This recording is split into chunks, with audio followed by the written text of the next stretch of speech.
안녕하세요. 지금 24년 전의 공포가 다시 오고 있다고 합니다. 24년 전이면 언제입니까? 1997년, 98년 뭐 그때쯤이 아니겠습니까? 뭐 꽤나 충격적인 일들인 거죠. 꽤나 충격적인 일. 뭐 주변에서 상황이 안 좋아지는 사람들이, 안 좋아지는 기업이 계속 늘어난다고 합니다. IMF 때와 비슷해진다고 합니다. 뭐 더 빨리 안 좋아지는 것 같습니다.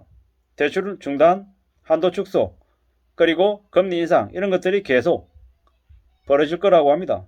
대략 IMF 때보다 상황이 더 안 좋기 때문에 더 바짝 엎드리고 더 조심하면서 지내야 된다고 합니다. 살아남은 사람과 몰락가는 사람이 극명하게 갈릴 거라고 얘기합니다. 예상보다 지금의 한국 경제 상황은 많이 안 좋습니다. 무역 적자가 13개월째 지속이 되고요.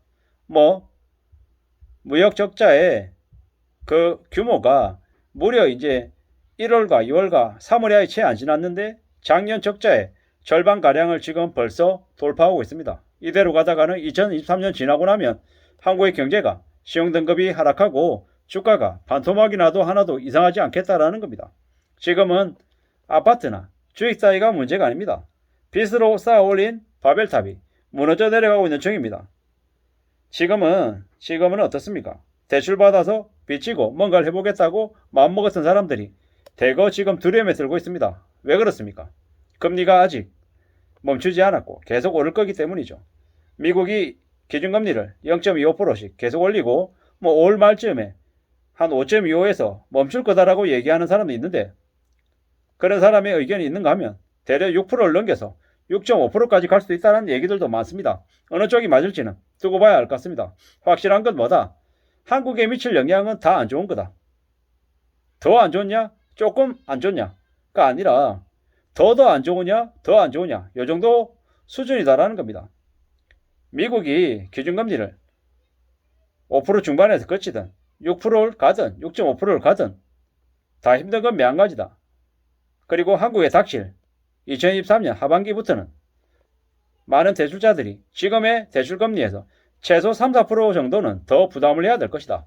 라고 보면 맞겠습니다. 6%인 사람들은 10%, 5%인 사람들은 9%, 이렇게 부담을 왕창 해야 될 거다라고 생각을 합니다. 그리고 시간이 지날수록 집값은 계속 내려갑니다. 집값이 계속 내려가면 어떻게 됩니까?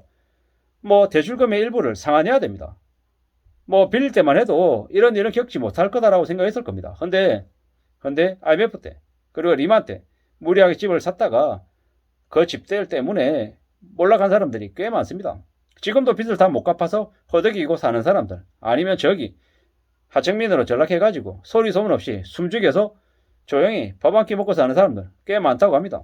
그런 이들이 앞으로 어떻게 되겠습니까? 역대급의 엄청난 빚을 지고 있는 사람들이기 때문에 몰락해도 그냥 어느 정도가 아니라 꽤 심각할 정도가 될 거다라는 겁니다. 대한민국 서울에 대출자는 소득의 54%를 이자와 원금을 상환하면서 진행됩니다. 월 220만 원을 낸다는데요. 앞으로 그 소득의 54%가 아니라 70%, 80%, 90% 내는 사람들이 아마 늘어날 것 같습니다. 그러면 어떻게 됩니까? 무조건 투잡 뛰어야죠. 투잡 안 뛰고는 답이 없다라는 겁니다. 투잡만 하면 다행이다. 쓰리잡 돼야 된다고 얘기하는 사람들도 생길 겁니다. 꽤 충격적인 일이 되는 거죠. 앞으로 어떻게 되겠습니까? 난리가 납니다. 지금 건설 현장에서는 공사비 증액 이게 계속 얘기가 되죠. 앞으로 대기업이나 공무원들도 선호 안 한다고 얘기하죠. 왜겠습니까? 기본급 사회니까 연봉이 별로 안 높은 거죠. 그럴 바에는 차라리 그냥 아르바이트 하겠다, 편의점에서 일하겠다 이렇게 결정을 하는 거죠. 국민연금 수령할 나이도 계속 미뤄질 것 같죠.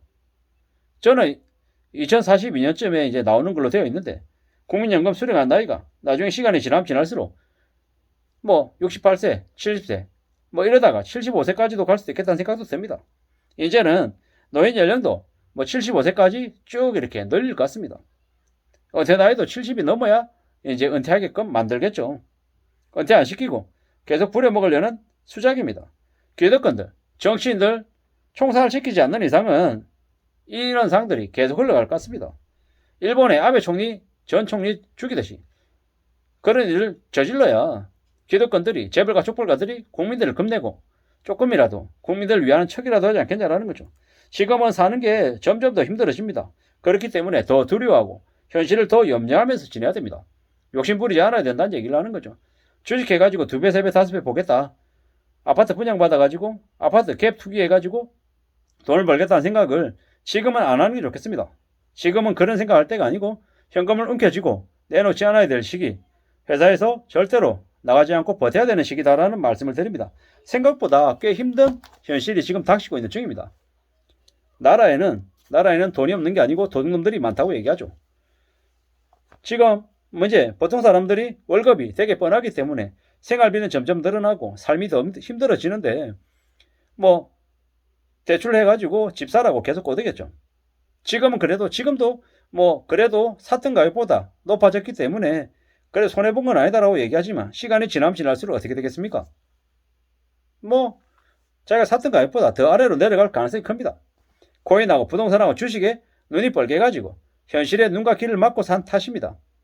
아무런 뭐 대책이나 삶에 대한 태도나 이런 마음가짐 같은 거 없이 그냥 되는 대로 살면서 부자나 추종하고 부자가 되겠다고 떠들어대다가 어떻게 됩니까?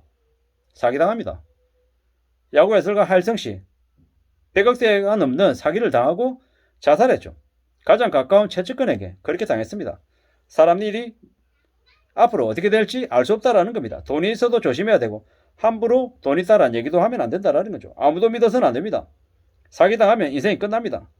그렇기 때문에 안전하게 살 공리를 해야 됩니다. 사상 최악의 경제 상황인데도 뉴스에서는 별로 알려주지 않습니다. 어떻게 하라는 겁니까?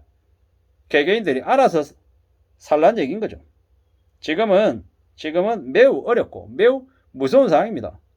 계속 이렇게 떠들어대니까 계속 이렇게 얘기하니까 별일 아닌 것처럼 생각하는 사람들이 많은 것 같습니다. 밥 한 끼 먹을 돈이 없어서 굶는 사람들도 많고 소주를 먹는 이유가 노숙자들이 밥값보다 소주값이 싸서랍니다. 노숙자들이 왜 그렇게 술을 좋아해서 술에 취해서 저렇게 지내나 이렇게 의심하기도 했었는데 알고 보니까는 소주값이 대려 더 싸더라. 참 그 얘기에 저는 뒤통수를 한 대 맞은 느낌 같은 게 들었습니다. 왜냐? 그것조차도 돈 문제구나. 이런 생각이 들었던 거죠. 빚지면 안 된다. 자본주의 사회에서 빚지면 그냥 노예다. 금융노예다. 라는 말씀을 계속 드립니다. 절대로 빚져서는 안 된다. 하다못해 반지하에 살고 옥탑방에 사는 한이 있더라도 빚이 없어야 가족들하고 라면도 사먹고 김밥도 사먹고 치킨도 사먹고 그래도 먹고 싶어하는 거 가끔씩이라도 맨날은 못 먹어도 가끔씩 먹으면 살 수 있다는 거죠. 그렇게 사는 게 별거 아닌 것처럼 별일 아닌 것처럼 얘기하지만 빚쟁이들에게는 절대로 잡으려고 애써도 잡히지 않는 아주 꿈같은 일이다라는 겁니다. 에이 다들 그렇게 살지 않냐 라고 얘기하지만 냉정하게 말씀드립니다. 주변을 둘러보시면 생각보다 빚에 짓눌려서 힘들고 그렇게 사는 사람들이 많더라는 겁니다. 함부로 욕심부려서는 안 된다. 인생을 잘 지켜나가기 위해서는 욕심을 억누르고 빚지지 않는 게 최선의 길임을 말씀드리면서 마칠까 합니다. 감사합니다.